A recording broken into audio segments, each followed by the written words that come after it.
क्या English English English लगा रखा है बे?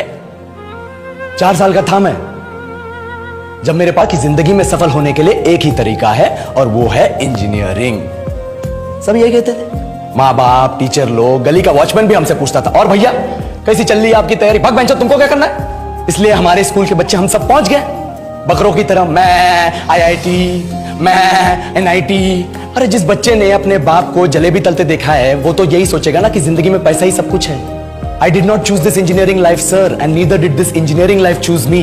It was shoved down my throat by my teachers while my hands were tied to my back by my friends and my parents watched in silence. और English सुनेगा तू मादरचोद तो सुन, 10th के बाद 2 साल लग गए इस कॉलेज में घुसने के लिए, कोचिंग में निकाल दिए, ना कुछ खेले ना कुछ सीखे। और 2 साल बाद जब यहां पहुंचे तो पता चला कि बड़े शहरों के कॉन्वेंट स्कूल के पढ़े बच्चे जब अंग्रेजी में बात करते हैं तो मरे हुए फूल भी खिल उठते हैं। आहा, हवा में ऑक्सीजन की मात्रा बढ़ जाती है इनकी अंग्रेजी सुन के। और पूरे कॉलेज की लड़कियां इन इंग्लिश स्पीकिंग लड़कों को अपना जीवन साथी.com मान चुकी है। तुझे क्या लगता है?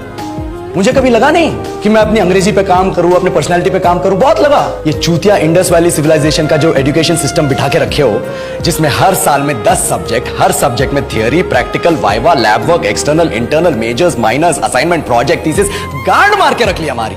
महीनों तक नहाना भूल जाते हैं हम लोग और फिर हमारा परसेप्शन बना देते हो कि हम ऐसे ही रहना चाहते हैं। अब इस साल में 1 बार कल्चरल फेस्टिवल आता है, 1 बार, उसके लिए भी प्रोफेसर से भीख मांगनी पड़ती है। अरे बिना इंग्लिश बोले, बिना लड़कियों से बात किए कौन गांडू रहना चाहता है वैसे?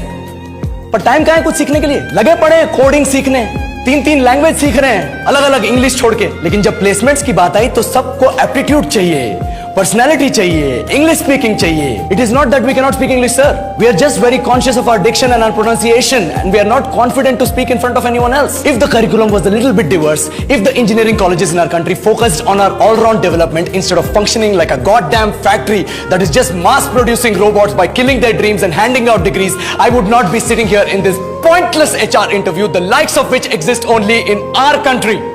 ये लो सर, बोल दिया मैंने 4 और लाइन अंग्रेजी में। अब बताइए, क्या मैं आपके मल्टीनेशनल कंपनी के लायक हूं? Do I have the potential to be a slave of your esteemed organization?